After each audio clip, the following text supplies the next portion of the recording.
Should you buy or rent a home? So the common perception is that if you can buy a house with monthly mortgage payments that are equal to or lower than any rental payments, then you should go ahead and buy the house. Well, that isn't really the right way to do it, and it isn't really an apple-to-apple comparison. In truth, there are a lot more financial and non-financial decisions that you'll have to consider before deciding. So today, I will run through both of that in this video. So first, let's look at the financial considerations, or how much would it cost for you to rent versus buy a home. I'll start out with renting because it's extremely simple. So for renting, your cost should just be basically how much you're paying in rental every single month. Most of the times, you shouldn't be paying anything more than this because stuff like repairs, maintenance, that will be usually covered by your landlord.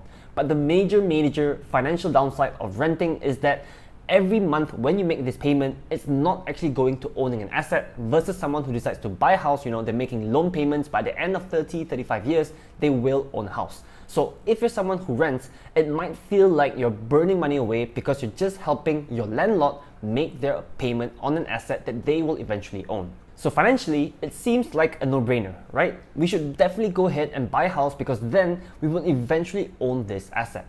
Well, in reality, there are a lot of other costs that we need to factor in as well, which renters just won't have to pay. And we also need to consider opportunity costs, which basically means instead of taking out this money to buy a house, what if I invested this money instead and generated returns from that? How much of investment returns am I giving up because I decided to buy a house? So let's run through all of these costs one by one. So when you buy a home, the first thing that you'll have to pay for, aside from your monthly mortgage payments, is obviously the down payment. So I know technically out there these days, there are offers of 0% down payment where you don't have to pay anything upfront. But to be honest, to me, those are a bit sketchy. I think they mark up the prices and then they give you rebates and stuff like that. So let's just take what a normal person would do. A normal person in Malaysia would roughly pay around 10% of the value of their property in the form of a down payment. Next, you'll have to pay stamp duty for two things. One is for you to transfer ownership. So this one will depend on the value of your property, but for simplicity's sake, let's say it's 2% because usually I guess most people, they would buy a house that's less than 500,000 ringgit. But you will also have to pay stamp duty for your loan agreement, which will be another 0.5% of your loan value that you're taking. As if this wasn't enough, you'll also have to pay legal fees for both the loan agreement as well as the sales and purchase agreement. Again, this will depend on the value of the property that you're purchasing, but for simplicity's sake, let's just say it's 1% each because again, let's just assume that people mostly will buy a property that is less than 500,000 ringgit. So aside from the value of the property itself, you'll also have to pay another 2.5% roughly in terms of stamp duty and another 2% again roughly in terms of legal fees. So I know that in some cases you can take these amounts and then lump it into your loan, but just remember that if you do this, your loan amount will be higher, which means that your monthly payments will also be higher and the amount of interest that you pay to the banks will also be higher. But if you're a normal person and you decide to pay for this upfront, this means that in terms of forking out cash upfront, you'd have to have 10% in terms of down payment and then roughly another 5% in terms of stamp duty and legal fees. So this is quite a bit of money that you need to fork out upfront. If this sounds like it's too many numbers for you, it's confusing you, don't worry. At the end of this video or towards the end, I'll show you a summary or a comparison between buying versus renting and how much you'll have to pay for both options. But before we get there, there are also some other financial costs that you need to take into account if you decide to buy a house, which the first of that would be renovation. So I know this isn't mandatory, but I would say that most people still have to do at least some basic work and the amount will vary depending on how nicely you want to get it done. But I would say at bare minimum, if you buy a new house, you'd have to spend at least 20,000 ringgit. I would say that's the lowest that you can possibly get away with. But most people that I know, they spend closer to around 50 to 100,000 ringgit just on renovation. And then there's also maintenance and repairs, which you'll have to set aside a budget for. So this will depend on where you live. If you're someone who lives in an apartment or a condo, there will be a monthly maintenance fee that it is mandatory for you to pay, so you can't run away from that. But even if you're someone who lives in a landed property, maybe you don't have a monthly payment that you have to make, but you still need to set aside a budget for any repair work that you might need to do in the long term. So I would say, general rule of thumb again, roughly 1% of the value of your property should be set aside for maintenance and repairs every single year. Which means if the value of your property is 500,000 ringgit, expect to pay maintenance of around 5,000 ringgit a year. So again, remember these things, renovation, maintenance, these are things that renters won't have to pay for. The final cost that you will have to take into consideration when buying a house is insurance.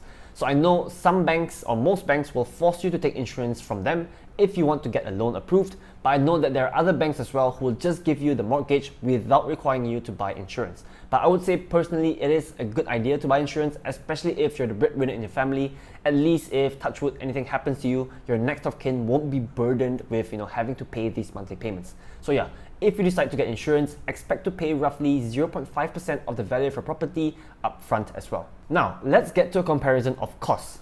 Let's say we're buying a 500,000 ringgit house. We're going to pay 10% down payment. We're going to take it for 35 years and we'll pay 3.85% in interest per year, which is roughly the market average. So once we input all of this into a mortgage calculator, we should expect to pay around 1,950 ringgit every single month. For simplicity's sake, let's say if you wanted to rent this exact same property, you will also pay 1,950 ringgit. I know that this is actually quite fair. I know in some places you will actually pay less in rent than what the owner pays in mortgage alone. But like I said, for simplicity, let's say these amounts are exactly the same. Whether you want to buy a house and pay mortgage or rent, the amount's 1,950 ringgit. Now this is where the differences come in when it comes to buying versus renting. Just bear with me, it's quite a long list, but you'll have 6,250 ringgit in legal fees, around 11,500 ringgit in stamp duty. You'll have to pay 50,000 ringgit down payment, 20,000 ringgit renovation, and you also have to set aside 5,000 ringgit a year for your repairs and maintenance. If you decide to take insurance, you also have to pay around 20 to 25,000 ringgit upfront as well. So it's clear to see how or why buying a house can be quite a bit more expensive compared to renting it outright. But like I said earlier in this video, the major upside of buying a house is that at least you're making a lot of these payments up front and it can be very expensive, but at least at the end of 35 years, you will own a piece of property. So one thing that we got to consider if you decide to rent versus buy is that technically you can take this cash that you're supposed to pay upfront for the house and you can then instead invest it into the stock market and generate you returns. So let's go back to the example I was talking about earlier. I've summed up all of the upfront costs that you have to pay to own the house and it came up to 108,000 ringgit. Let's say you take this money, you invest it in the stock market, you get 7% returns per year and you leave it for 35 years. At the end of it, your portfolio will be worth 1.2 million ringgit.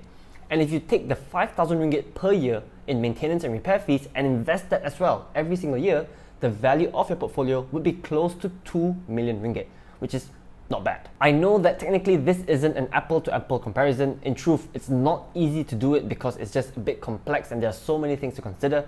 But I found this guy on YouTube. His name is Ben Felix. He's a really smart guy and he came up with a rough gauge for you to know whether it's more worth it to rent or buy. So it's called the 5% rule. Essentially, let's say we want to buy a house that's 500,000 ringgit. We're going to multiply that by 5% and then divide it into 12 to see how much we need to pay monthly, which comes up to 2,083 ringgit. So if you can rent that exact same unit or a similar unit for less than 2,083 ringgit a month, then it's actually more worth it for you to rent. But if let's say rental is higher than that, then it might be more worth it for you to buy. Again, this is oversimplified. It doesn't take into consideration many things like the stamp duty, legal fee, renovation, insurance, all that stuff. But I would say it's a good rule of thumb for you to know whether it's more worth it for you to rent or buy when we take into consideration the financial costs. But I know that these decisions aren't just about numbers. We're all human beings and there are a lot of other factors that we need to consider as well when it comes to the decision of renting versus buying. So I wanted to quickly run through some of the non-financial benefits of both renting and buying. So the first benefit with buying is that you will feel more secure with owning the place. So you know that for as long as you make the monthly payments and as soon as you're done with paying off the entire loan, this piece of property is yours. You won't get kicked out by a landlord or you won't get a message from a landlord saying that they found a buyer for the house and they need to kick you out and you need to find somewhere else. You won't have to deal with all of that hassle, so you feel a bit more secure knowing that where I live, it's mine and no one can kick me out. The second benefit of owning is that you have more freedom to make the house feel like your home. So you can go ahead and renovate it however you like. You can literally just do whatever you want with your house as long as you like it. This is something that renters can't really do because no one really wants to spend money renovating a house that isn't theirs, knowing that as soon as the contract ends, you're just going to burn that money away. Finally, since you're probably staying at the place for a bit longer, it gives you more opportunities to build relationships with your neighbors and your communities. And I know that some people, they really become good friends with the neighbors. They can actually help you out with stuff like looking over your home, feeding your cat, stuff like that if you decide to go on a long holiday. Again, this is stuff that you cannot really do as a renter because you would be living more of a nomadic lifestyle, I would say. You'd probably be moving a lot more than someone who buys their own place. Moving on to the benefits of renting, and it's all about flexibility. And the first one is that it gives you the flexibility to move out whenever you want. So taking me as an example, I'm still young, I don't really know where I want to settle down, but right now I like to live somewhere central so it's easy for me to meet up with friends and family, and I also like to live somewhere that is close to my workplace. The thing is, these things can change, right? Where I work can change, where I live out with my friends, it can also change over time. So at least this gives me the flexibility to move out, explore new areas, and just try living in different places. I know that I'm technically tied down to a contract, but at maximum it'll just be 1 year. After that I can decide to move if I wanted to. Then there's also the flexibility with my investments. So if you decide to buy a house, which I would consider technically an asset and investment, most of your cash flow would go to paying off that monthly payment because it can be quite high, meaning you probably don't have a lot of cash to invest in other assets. For me personally, I would much rather invest in stuff like stocks rather than real estate. So renting gives me the option to sort of build the portfolio however I want to. Finally, renting also gives you financial flexibility as a whole. So for me, for example, last year I decided to quit my job and try pursuing a business. This is something that I most likely wouldn't dare to do, I would say, if I had a mortgage, because like I said, the monthly payments can be quite high and I don't feel comfortable leaving a fixed salary job if I had these monthly payments that I had to make. With renting, I can decide to downgrade if I wanted to. So let's say if I'm tight on cash, I can always downgrade to a cheaper place and then live there and then try and pursue my business. Again, I know you can do it if you decide to buy a house. You can always just sell the house and buy a cheaper house. It's just a lot more difficult because that process is just a lot longer. Having said all of that, there's obviously no right or wrong answer when it comes to this decision. Just take into consideration all of the things that I talked about in this video and then decide which one is best for you. Personally, at this stage of my life, I do prefer renting a lot more, but I do know that down the line, I will probably want to own my own place. I would say that if you're someone in your 20s, don't go out and rush to buy your first house. You don't have to do it so quickly. It's not like a competition where we're trying to see who can buy the house first. Honestly, your dream house is not going to run away. So unless you get a really, really, really good deal on a place and you want to settle down there, just take your time, build out your career, build out your finances, make sure everything is stable while you take the time to figure out where you want to settle down. Anyway, thanks for watching this video to the end, guys. Give us a huge thumbs up if you enjoyed it and subscribe to our channel if you haven't already. Let me know, which one do you prefer, renting or buying? See you guys in the next one. Peace out.